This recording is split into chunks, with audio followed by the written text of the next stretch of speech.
রাসূল করিম সাল্লাল্লাহু আলাইহি ওয়াসাল্লাম বলেছেন, ফালা ইয়াকরাবান্না মুসাল্লানা, যদি কেউ সামর্থ্য থাকা অবস্থায় কুরবানি না করে সে যেন আমার ঈদগাহ মাঠে না আসে।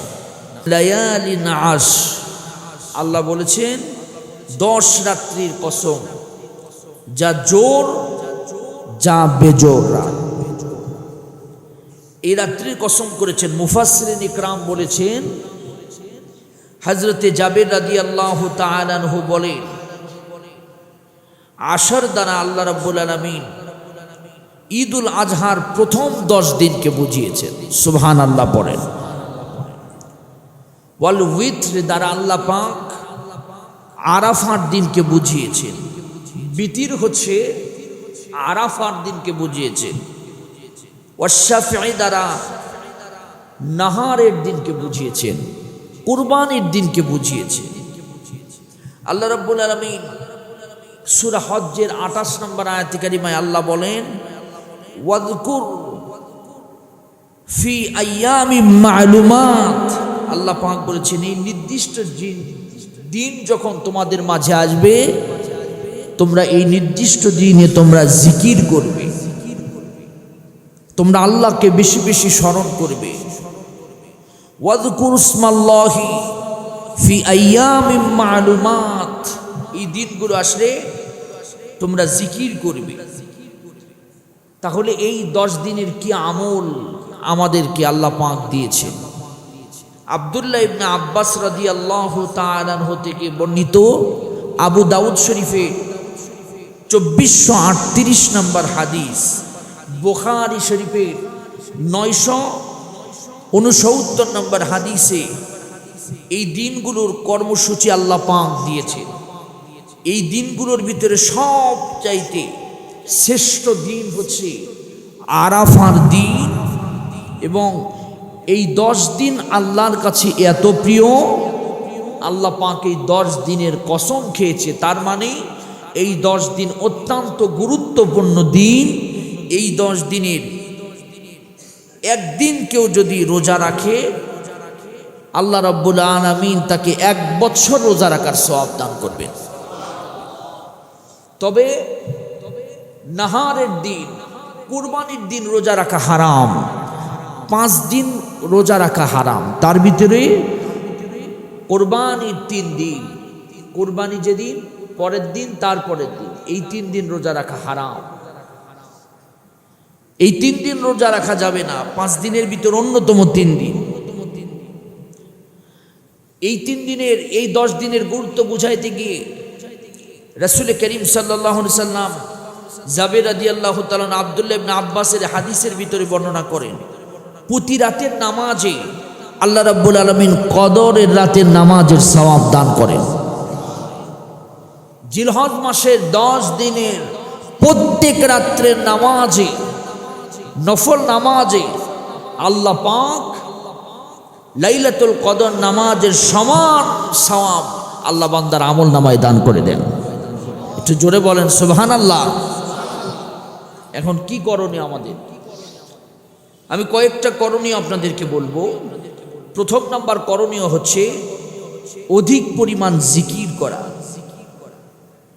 রাসূল করিম সাল্লাল্লাহু আলাইহি সাল্লাম আব্দুল্লাহ ইবনে আব্বাসের হাদিসে বলেন, ফাকসিরু ফিহিন্না তাহলিল ওয়াত তাকবীর ওয়াজ যিকরুল্লাহ। প্রথম কথা হচ্ছে, বাইহাকির বর্ণনা এসেছে, তোমরা বেশি বেশি এই দিনগুলোতে জিকির করবে। কি করা? আল্লাহকে স্মরণ করা। জিকির করা মানে কি? আল্লাহকে স্মরণ করা। জিকির করতে হবে কার জন্য?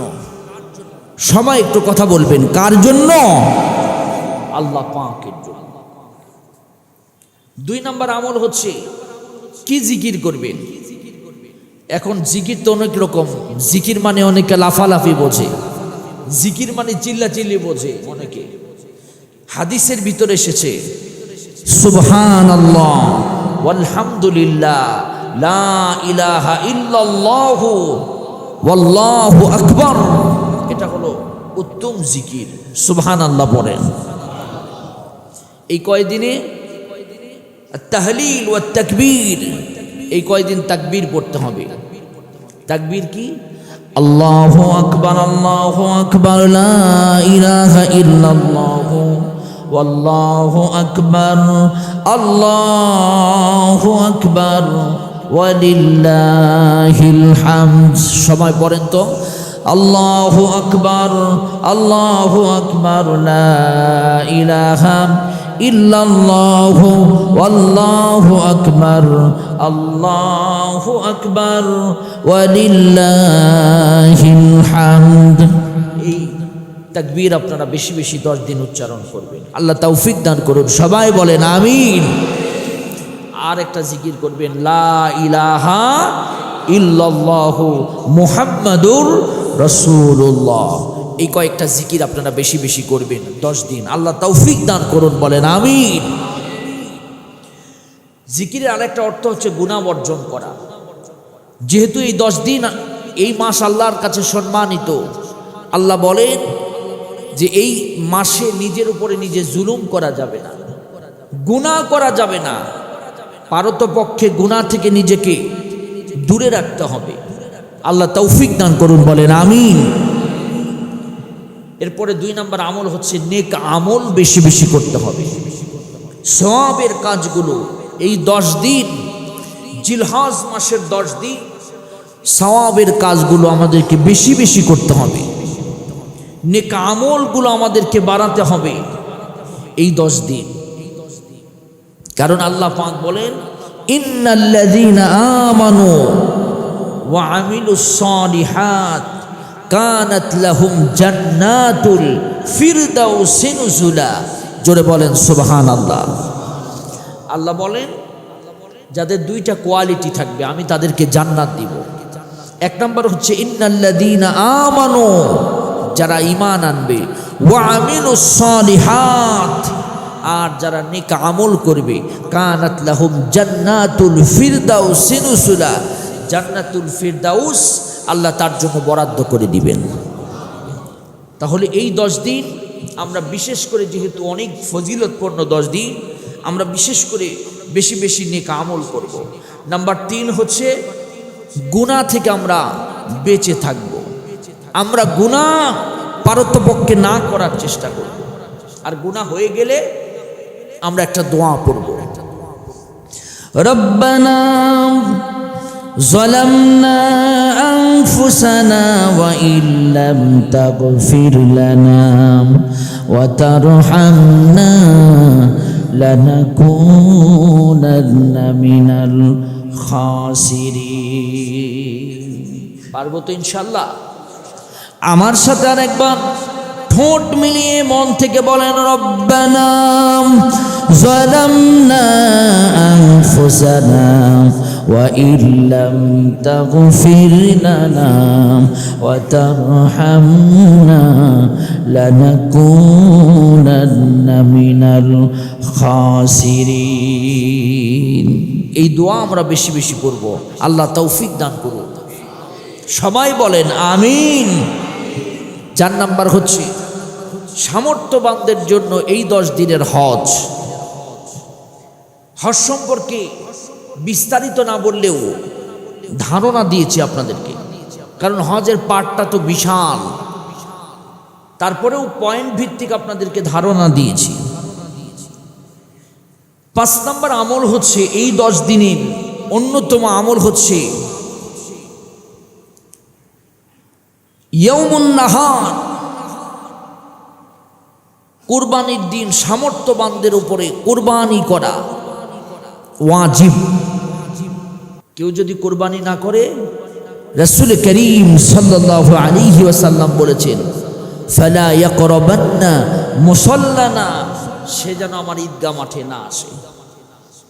যদি কেউ সামর্থ্য থাকা অবস্থায় কুরবানি না করে, সে যেন আমার ঈদগাহ মাঠে না আসে।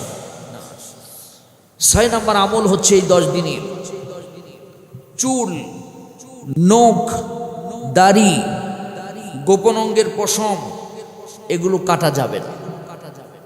এগুলো যদি নির্দিষ্ট সময়ের আগে কেউ কেটে সাফ করে পরিষ্কার হয়ে যায়, আর এই নির্দিষ্ট সময় কেউ যদি না কাটে, আল্লাহ রাব্বুল আলামিন তাকে একটা কুরবানি করার সওয়াব আল্লাহ দান করে নেবেন। মুসলিম শরীফের হাদিসে এসেছে। আর এই 7 দিনের 7 নাম্বার আমল হচ্ছে, এই 10 দিনের 7 নাম্বার আমল হচ্ছে তাকবীর। বেশি বেশি তাকবীর করতে হবে। পারবেন তো ইনশাআল্লাহ? তাহলিল করতে হবে আমাদেরকে। সুবহানাল্লাহি ওয়ালহামদুলিল্লাহি লা ইলাহা ইল্লাল্লাহু ওয়াল্লাহু আকবার, আল্লাহু আকবার ওয়ালিল্লাহিল হামদ। তাহলিল আপনি উচ্চারণ করবেন, সুবহানাল্লাহ, আলহামদুলিল্লাহ, আল্লাহু আকবার, লা ইলাহা ইল্লাল্লাহ। এরপরে আপনি জিকির করবেন, সবচাইতে উত্তম জিকির, আফদালুজ জিকিরি লা ইলাহা ইল্লাল্লাহ। সবচাইতে উত্তম জিকিরের নাম হচ্ছে লা ইলাহা ইল্লাল্লাহ। এই 7টি আমল আপনারা করবেন। আল্লাহ রাব্বুল আলামিন এই 7টি আমল করে এই 10 দিন অতিবাহিত করার সুযোগ আল্লাহ আমাদেরকে দান করুন। জিকিরে ফিকিরে অধিক পরিমাণ জিকিরে গুনাহ বর্জন করে আমাদেরকে বেশি বেশি নেক আমল করে এই 10 দিন কাজে লাগিয়ে আল্লাহর প্রিয় হবার সুযোগ আল্লাহ আমাদের দান করুন। সবাই বলেন আমিন।